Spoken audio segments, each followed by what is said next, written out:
Welcome back to another episode of True Crime Untold Cases. I'm your host, Harper Quinn. Today, we're diving into one of the most controversial criminal theories in recent American history, the Smiley Face murders.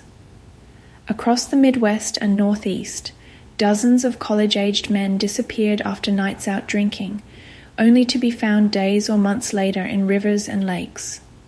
Authorities ruled them accidental drownings, but retired detectives Kevin Gannon and Anthony Duarte believe something far more sinister connects these deaths: crude smiley face graffiti found near many of the recovery sites. Is this evidence of a coordinated network of killers targeting young men across state lines? Or is it simply a tragic pattern of coincidences fueled by alcohol and proximity to water? The FBI remains unconvinced, but grieving families continue searching for answers. Let's explore the chilling details behind this mysterious pattern of deaths that has baffled investigators for decades. Imagine this scenario. It's a cold winter morning, and a frantic mother reports her son missing. He was last seen leaving a bar after a night out with friends. Days later, his body is found in a nearby river. The police rule it an accidental drowning, perhaps influenced by alcohol. A tragic accident, but nothing more. Now imagine this same scenario playing out dozens of times across multiple states over several years. Young men, predominantly college students, disappearing after nights out, only to be found in bodies of water. Coincidence? That's what authorities maintained for years. But what if these weren't accidents at all? What if there was something, or someone, connecting these deaths? This is the premise behind what has become known as the Smiley Face Killers theory, one of the most controversial and debated criminal theories in recent American history. It's a case that has divided law enforcement, fascinated amateur sleuths, and left dozens of families searching for answers that may never come. The theory first gained public attention in 2008, when two retired New York City police detectives, Kevin Gannon and Anthony Duarte, along with criminal justice professor Dr. Lee Gilbertson, came forward with a shocking claim. They believed they had uncovered evidence of a nationwide network of serial killers responsible for the drowning deaths of up to 100 young men across 25 states, primarily in the Midwest and Northeast, dating back to the late 1990s. What connected these deaths, according to the investigators, was a chilling detail. Near many of the bodies of water where victims were found, they discovered graffiti of a smiley face. These crude drawings, simple circles with 2 dots for eyes and a curved line for a mouth, became the namesake for their theory and the alleged killers behind it. Kevin Gannon's involvement in these cases began in 1997, when he promised the mother of Patrick McNeil, a 20-year-old Fordham University student found in the East River, that he would never give up investigating her son's death. What started as one detective's promise spiraled into a decades-long investigation that would challenge official rulings on dozens of deaths. The victims in these cases share striking similarities. Almost all were young, college-aged men, typically described as athletic, popular, and academically successful. Most disappeared after a night of drinking, often separated from their friends. Their bodies were later discovered in rivers, lakes, or other bodies of water, sometimes months after their disappearance. Take the case of Chris Jenkins, a 21-year-old University of Minnesota student who vanished on Halloween night in 2002. Jenkins was last seen being kicked out of a Minneapolis bar. 4 months later, his body was found in the Mississippi River.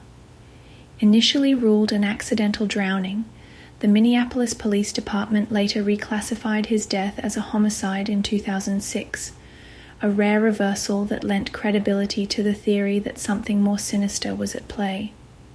Or consider the case of Brian Welzian, a 21-year-old Northern Illinois University student who disappeared after celebrating New Year's Eve in Chicago in 2000.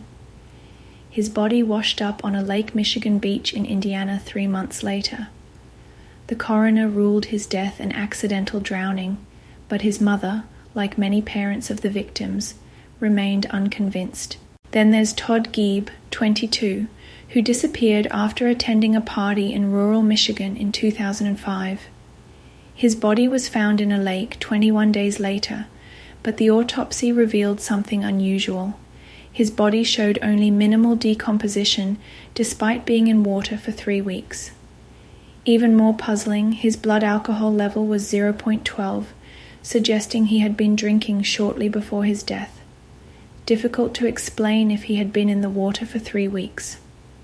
The investigators claim to have found smiley face graffiti near the recovery sites of at least 22 victims across multiple states. According to Gannon and his colleagues, these symbols weren't random acts of vandalism, but signatures left by the killers. A way of claiming their victims and perhaps mocking authorities. The theory suggests that the perpetrators are a highly organized group who communicate with each other, possibly through the internet, to coordinate their activities across state lines. They allegedly target specific types of victims, drug them, abduct them, and then stage their deaths to look like accidental drownings. These young men are being abducted by individuals in these areas, being held for a period of time before they're entered into the water, Gannon has stated in interviews. They're not accidentally falling into the water and drowning. The investigators have also pointed to forensic evidence they believe supports their theory. In some cases, they claim the bodies showed signs of GHB, a date rape drug that metabolizes quickly and is difficult to detect after death. They also point to the condition of some bodies, suggesting the victims died elsewhere and were placed in the water after death. In the case of Dakota James, a 23-year-old graduate student who disappeared in Pittsburgh in 2017 and was found in the Ohio River 40 days later, independent forensic pathologist Cyril Wecht noted marks on James's neck that could indicate strangulation, contradicting the official ruling of accidental drowning. The investigators have even suggested a possible motive. They believe the killings might be part of some sort of gang initiation or ritualistic activity, pointing to the smiley face symbols and other graffiti found near recovery sites, including crosses and messages like Sinsinua, which they interpret as having occult significance.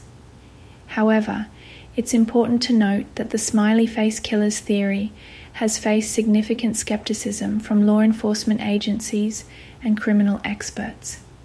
The FBI, which reviewed the evidence in 2008, stated they have not developed any evidence to support links between these tragic deaths or any evidence substantiating the theory that these deaths are the work of a serial killer or killers.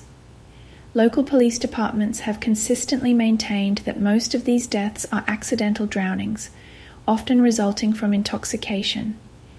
They point out that young men drinking near bodies of water in cold weather face significant risks of accidental drowning. Criminologists and serial killer experts have also expressed doubts. They note that serial killers typically have a consistent modus operandi and rarely work in large groups.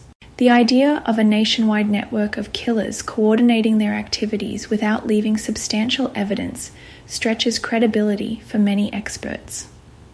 Critics also point out that smiley face graffiti is incredibly common and can be found in virtually any urban area. Finding such symbols near bodies of water might be coincidental rather than connected to the deaths. The smiley face is one of the oldest and most common graffiti symbols there is, said Northeastern University criminologist James Allen Fox in response to the theory. It's been around for decades. Despite these criticisms, the families of many victims have embraced the smiley face killers theory, finding it more plausible than the official explanations for their sons' deaths. For them, the theory offers something the accident rulings don't: intention, and therefore the possibility of justice. Bill Sostak, whose son Josh was found in the Hudson River in New York in 2007, has been vocal about his belief in the theory. "These aren't accidents," he said in a 2019 documentary. "These are calculated, methodical killings."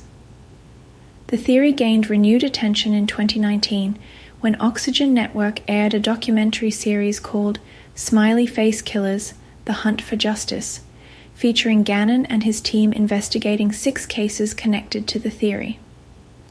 One case explored in the series was that of Luke Homan, a 21-year-old student at the University of Wisconsin-La Crosse, who disappeared in 2006 after a night out with friends. His body was later found in the Mississippi River. The official ruling was accidental drowning, but Gannon and his team claimed to have found a smiley face painted on a nearby bridge. In another case, they investigated the death of Will Hurley, a 24-year-old found in the Charles River in Boston in 2009. The team pointed to the presence of GHB in his system and claimed to have found smiley face graffiti near where his body was recovered. The investigators have also noted patterns in the timing and locations of the deaths.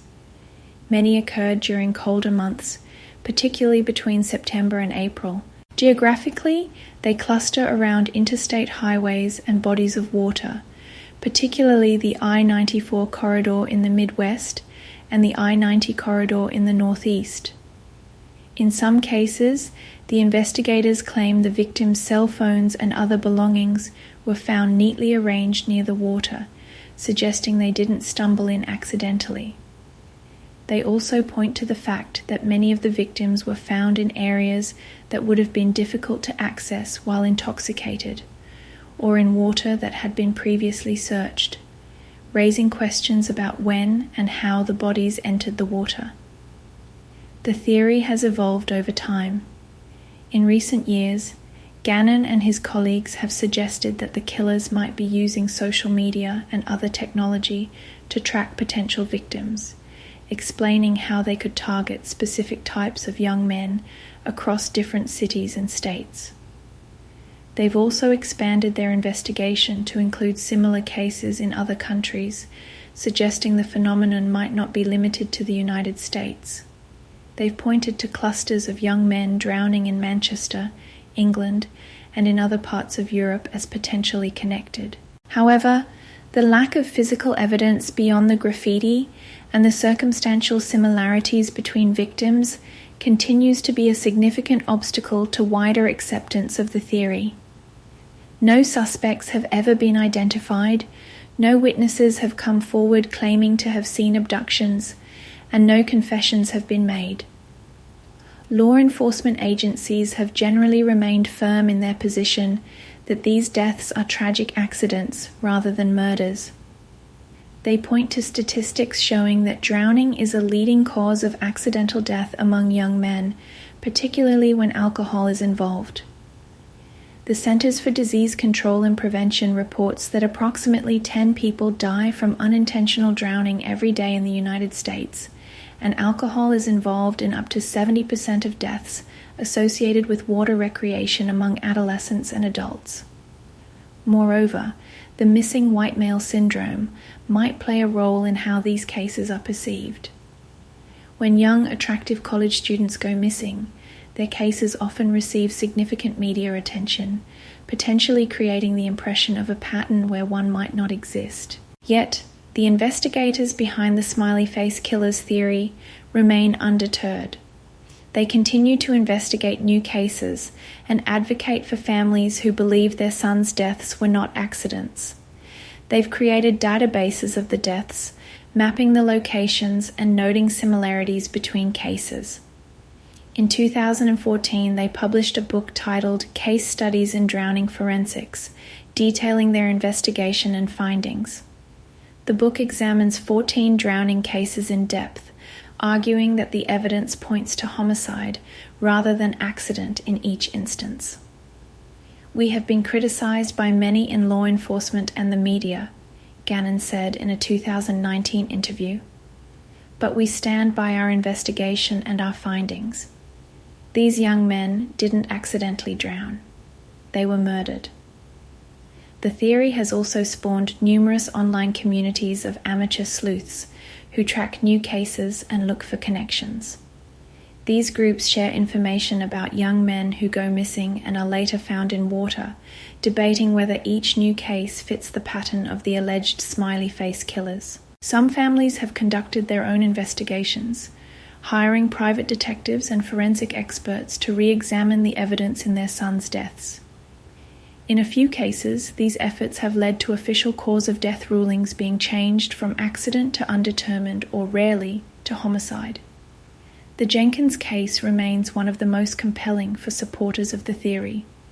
After years of pressure from his family and from Gannon's team, the Minneapolis Police Department not only reclassified his death as a homicide, but also stated they had a suspect.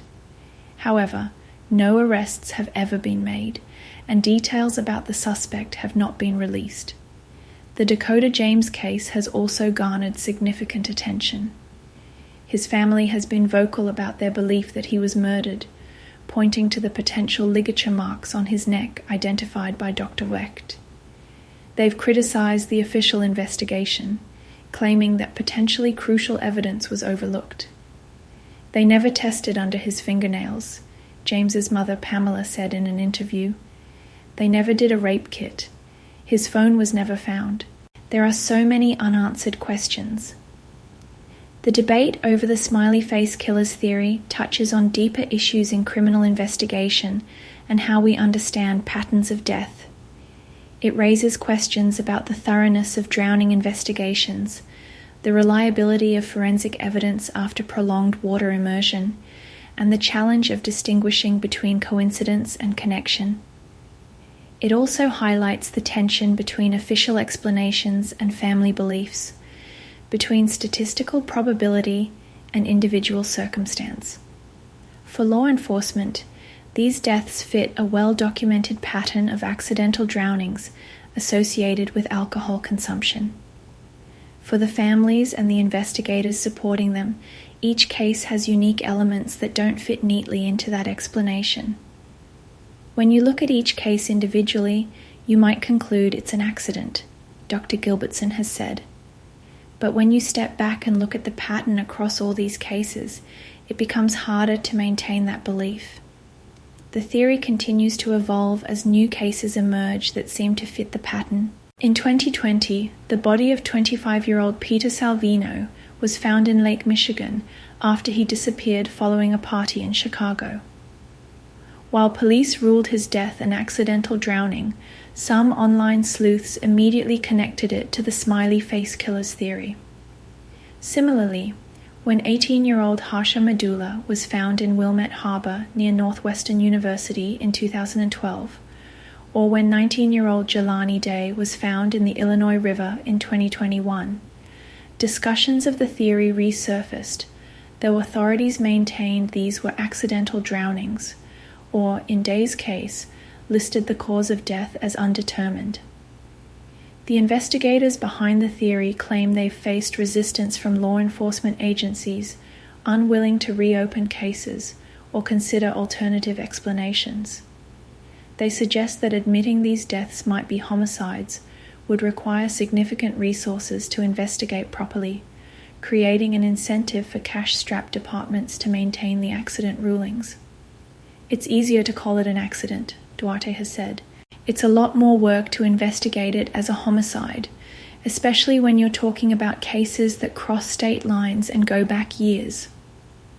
For their part, law enforcement officials argue they've thoroughly investigated these deaths and found no evidence of foul play. They point out that drowning victims often show similar post-mortem conditions that might be misinterpreted as signs of assault or restraint. The FBI's Behavioral Analysis Unit, which specializes in serial crimes, reviewed the theory and found it unconvincing. The vast majority of these instances appear to be alcohol-related drownings, the FBI stated in their assessment. Yet the theory persists, fueled by the continuing pattern of young men being found in bodies of water under similar circumstances. Each new case adds to the debate, with supporters seeing confirmation of their suspicions and skeptics seeing the tragic but predictable consequences of alcohol consumption near water. The smiley face killer's theory exists in a liminal space between confirmed fact and debunked myth. It has neither been conclusively proven nor definitively disproven. It remains one of those rare criminal theories that continues to divide expert opinion and public perception, a modern mystery that resists easy resolution. For the families of the victims, the theory offers an explanation for deaths that otherwise seem senseless and random. It provides a framework for understanding their loss and, perhaps most importantly, keeps alive the hope that someone might eventually be held accountable. "I know my son," said Kathy Gieb, mother of Todd Gieb. "He was a strong swimmer. He wouldn't have just drowned in that lake. Something happened to him, and someone knows what it was." As we continue to examine this controversial theory, it's worth looking deeper into some of the specific cases that form its foundation, and the evidence that both supports and contradicts the smiley face killer's hypothesis. The case of Tommy Booth presents particularly compelling questions. The 24-year-old Pennsylvania man disappeared after a night of drinking in December 2008. His body was found 5 days later in a retention pond about a quarter-mile from the bar where he was last seen. According to Gannon and his team, the pond had been searched multiple times before Booth's body was discovered, raising the question of how and when the body entered the water. Even more puzzling, Booth's wallet and cell phone were found neatly placed on the bank of the pond, an unusual circumstance for someone who accidentally fell in. If you're stumbling drunk and you fall into water, your wallet doesn't jump out of your pocket and land neatly on the shore, Gannon has pointed out in interviews about the case. In the case of Brian Welzian, mentioned earlier, there are additional details that trouble those who question the accident theory. Welzian disappeared on New Year's Eve 1999 in Chicago. His body washed up on a beach in Indiana, about 80 miles away, nearly 3 months later. The distance has raised questions about how his body could have traveled so far in Lake Michigan's winter currents. Furthermore, Welzian was found without shoes, but with his socks still on, an unusual detail that some argue is inconsistent with an accidental fall into the water. The Todd Gieb case contains perhaps some of the most puzzling forensic questions. When Gieb's body was recovered from a lake in Michigan after 21 days, the medical examiner noted minimal decomposition, suggesting he hadn't been in the water the entire time since his disappearance. Additionally, his blood alcohol level was 0.12, which would typically have metabolized if he had died at the time of his disappearance 3 weeks earlier. The investigative team suggests this indicates Gieb was held somewhere before being placed in the water shortly before his discovery. The condition of Todd's body and the toxicology results simply don't align with him being in that lake for 21 days, Dr. Gilbertson has stated. Something doesn't add up with the timeline. In the Dakota James case from Pittsburgh in 2017, the family commissioned an independent autopsy by renowned forensic pathologist Dr. Cyril Wecht, who identified what appeared to be ligature marks on Dakota's neck, potential evidence of strangulation that wasn't noted in the official autopsy. James's body was found in the Ohio River, about 10 miles from where he was last seen on surveillance footage. Notably, to reach the river from his last known location, James would have had to navigate a complex route through a heavily populated area while allegedly intoxicated, with no sightings of him reported. The James family has been particularly vocal about inconsistencies in the official investigation. They told us Dakota walked from where he was last seen all the way to the river and fell in, his mother Pamela James said in a 2019 interview. But there's no camera footage of him after that last sighting, despite Pittsburgh being one of the most surveilled cities in America. It just doesn't make sense. Another case that has drawn attention is that of Devin Badorf, a 23-year-old who disappeared after leaving a bar in Lewiston, New York, in 2014. His body was found in the Niagara River 2 weeks later. What makes this case stand out is that Badorf was an experienced swimmer and water safety instructor who friends said was unlikely to accidentally fall into water, especially when intoxicated, as he was known to be exceptionally careful around water. The geographical patterns noted by the investigators have also expanded over time. While the initial focus was on the Midwest and Northeast, particularly along Interstate 94, they've since identified similar patterns in other regions. For instance, they've noted clusters of drownings in Austin, Texas, where several young men have been found in Lady Bird Lake over the years, leading local residents to speculate about a Lady Bird Lake killer. Similarly, they've pointed to a series of drownings in Boston's Charles River, including that of Will Hurley in 2009, and John DeVario, a 49-year-old music professor found in the river in 2003. In both cases, the investigators claim to have found smiley face graffiti near the recovery sites. The investigators have also expanded their analysis to include potential international connections. They've noted similarities to a series of drownings in Manchester, England, where more than 80 bodies, mostly young men, have been recovered from canals since 2007.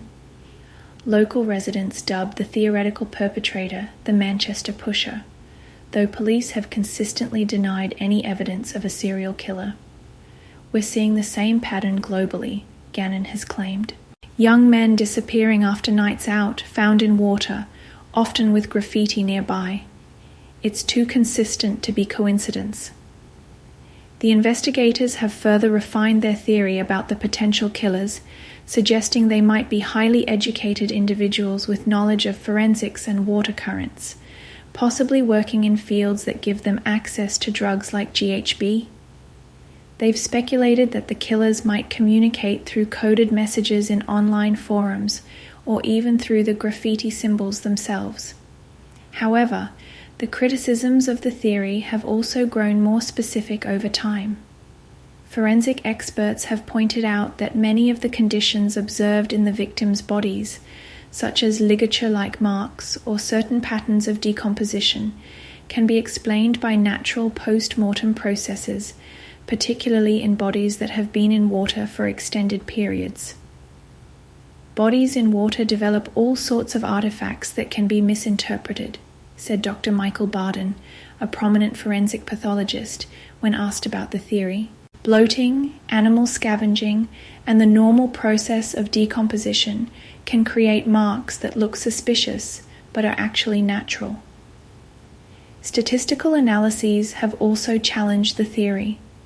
Dr. Kim Rossmo, a criminologist specializing in geographic profiling, has pointed out that given the number of accidental drownings that occur annually in the United States, especially among young men who have been drinking, the cases identified by Gannon and his team might represent a normal statistical distribution rather than evidence of foul play. When you have thousands of drownings across the country each year, you're going to find patterns and similarities just by chance, Rossmo has said. That doesn't necessarily indicate a connection. Law enforcement agencies have remained largely unconvinced. In 2010, the Center for Homicide Research conducted its own investigation into the theory and concluded there was no evidence to support it. They noted that smiley face graffiti is ubiquitous in urban areas and that finding such symbols near bodies of water is statistically likely regardless of any connection to drownings. The smiley face is one of the most common graffiti tags in the world, their report stated. Finding them near water is no more surprising than finding them near schools or shopping centers. The FBI has maintained its position that these cases represent accidental drownings rather than homicides. We have not developed any evidence to support links between these tragic deaths, or any evidence substantiating the theory that these deaths are the work of a serial killer or killers, the Bureau reiterated in a 2019 statement. Local police departments have also pushed back against criticism of their investigations. They point out that many of the cases have been thoroughly investigated, often with multiple agencies involved. and that no credible evidence of foul play has been discovered. "We take every death seriously," said a spokesperson for the Pittsburgh Bureau of Police regarding the Dakota James case. "Our detectives conducted an exhaustive investigation, including reviewing hours of surveillance footage, interviewing dozens of witnesses, and consulting with forensic experts. The evidence points to an accidental drowning." Yet for many families, these explanations remain unsatisfying. They point to specific details in their sons' cases that they believe contradict the accident theory, details that sometimes get lost in broader statistical analyses. In the case of Chris Jenkins, whose death was reclassified as a homicide by Minneapolis police, his family notes that he was found in the Mississippi River still wearing his Halloween costume, including a detailed American Indian headdress, despite having allegedly been in the water for 4 months during winter. They question how the costume could have remained intact and attached to his body if he had accidentally fallen in. Chris was found floating on his back, arms crossed over his chest, still in his costume, his father Steve Jenkins has said. "That's not how drowning victims are typically found. Something isn't right about this picture." Similarly, in the case of Franco Garcia, a 21-year-old Boston College student found in the Chestnut Hill Reservoir in 2012, his family questions how he could have ended up in a body of water that was in the opposite direction from his dormitory, with no clear reason for him to have been in that area. The debate over the smiley face killers theory has been amplified by media coverage and popular culture. In addition to the Oxygen documentary series, the theory has been featured on numerous true crime podcasts, YouTube channels, and television shows. In 2020, a horror film loosely based on the theory, titled Smiley Face Killers, was released, further cementing the concept in public consciousness. This media attention has had mixed effects. On one hand, it has brought renewed scrutiny to cases that might otherwise have been forgotten, and has provided a platform for families to advocate for further investigation into their sons' deaths. On the other hand, it has sometimes sensationalized the theory, potentially obscuring the nuanced forensic and statistical arguments on both sides. The internet has played a significant role in the evolution and spread of the theory. Online forums and social media groups dedicated to discussing the smiley face killers have created communities where amateur sleuths share information, analyze new cases, and develop their own extensions of the original theory. These online communities have sometimes identified legitimate questions or inconsistencies in official investigations. However, they have also occasionally spread misinformation or jumped to conclusions without sufficient evidence, potentially complicating the work of professional investigators. The theory has also raised important questions about how drowning deaths are investigated in the United States. Critics argue that many jurisdictions lack standardized protocols for investigating water-related deaths, potentially leading to inconsistent or incomplete examinations. "There's no national standard for drowning investigations," said Dr. Andrea Zaferes, a drowning investigation expert, in a 2018 interview. "Some departments do excellent, thorough work. Others might not have the resources or training to properly distinguish between accidental and non-accidental drownings. This lack of standardization can be particularly problematic in cases that cross jurisdictional boundaries, as many of the alleged smiley face killings do. When a person disappears in one city and is found in water in another, coordination between different agencies becomes crucial, but is not always seamless." The theory has also highlighted the challenges of forensic examination in drowning cases. Water immersion accelerates decomposition in some ways, while slowing it in others, making time-of-death determinations difficult. Additionally, water can wash away potential evidence such as fibers, DNA, or trace chemicals that might indicate foul play. "Water is one of the most destructive environments for preserving forensic evidence," explained Dr. Gilbertson. That works in the killer's favor if they're using bodies of water to dispose of their victims. Some families have advocated for changes in how drowning deaths are investigated as a result of their experiences. They've called for more comprehensive toxicology screenings, better preservation of evidence, and greater consideration of circumstantial factors that might suggest foul play rather than accident. In a few cases, these advocacy efforts have led to policy changes. After the death of Dakota James, for instance, the Pittsburgh Bureau of Police implemented new protocols for missing persons cases involving young adults, acknowledging that such disappearances had sometimes not received appropriate priority. As the years have passed, new cases continue to emerge that some connect to the smiley face killer's theory. In February 2019, the body of 21-year-old Bryce Borka was found in the Mississippi River in Minnesota 3 months after he disappeared while walking home from a party. In January 2020, 25-year-old Peter Salvino's body was recovered from Lake Michigan in Chicago after he vanished following a party. While authorities ruled both deaths accidental drownings, online communities quickly connected them to the theory, pointing to similarities with previous cases. Young, college-educated men disappearing after nights out, last seen alive and seemingly not distressed, later found in bodies of water.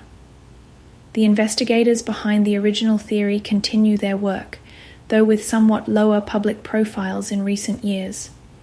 They maintain a database of cases they believe are connected and occasionally consult with families who suspect their sons' drowning deaths might not have been accidents.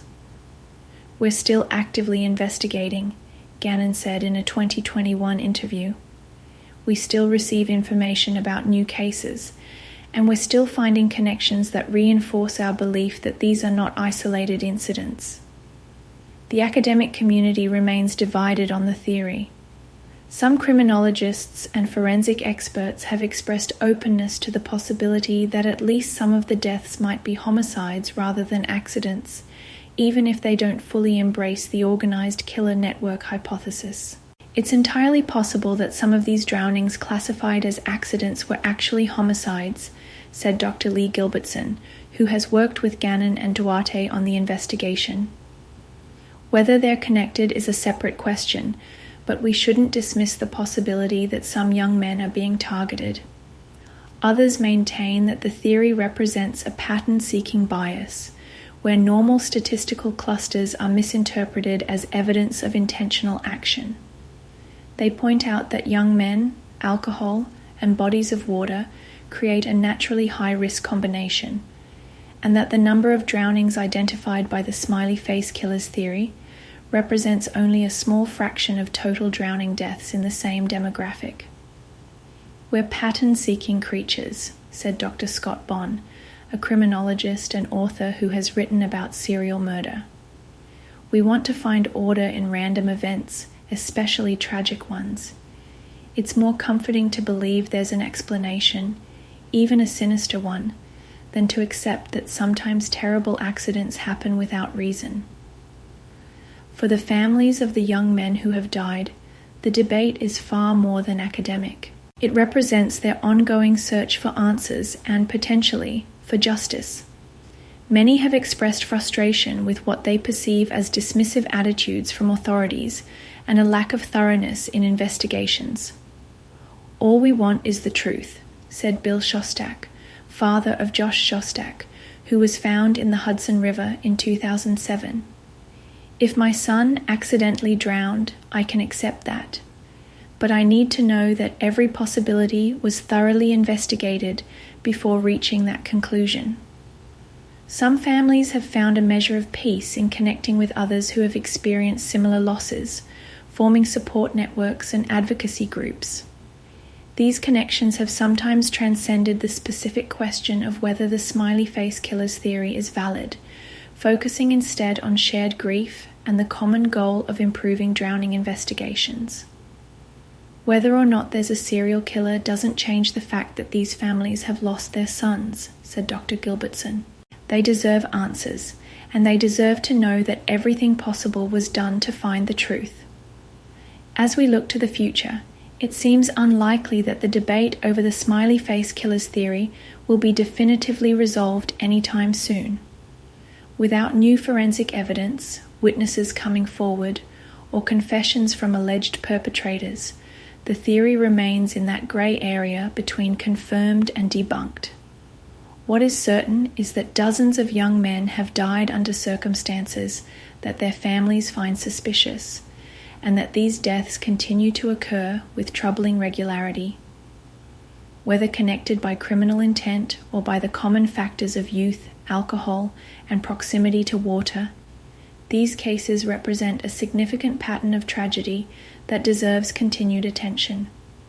The theory also raises broader questions about how we investigate unexpected deaths, particularly those involving water, how we balance statistical probability against individual circumstance, and how we address the needs of grieving families who seek explanations that make sense of their devastating losses. At the end of the day, this isn't about proving a theory right or wrong, Kevin Gannon has said. It's about finding the truth for these families, whatever that truth might be. For now, the smiley faces remain, simple, crude drawings found on walls and bridges across America's heartland. To some, they are nothing more than common graffiti, meaningless vandalism that happens to coincide with tragic accidents. To others, they are something far more sinister, the signatures of killers who have managed to operate undetected for decades, claiming victims across state lines while leaving few clues beyond their mocking, smiling symbols. The truth, as is often the case in the most compelling mysteries, likely lies somewhere in between these extremes. Perhaps some of these drownings were indeed homicides misclassified as accidents. Perhaps others were truly accidents that fit a statistical pattern.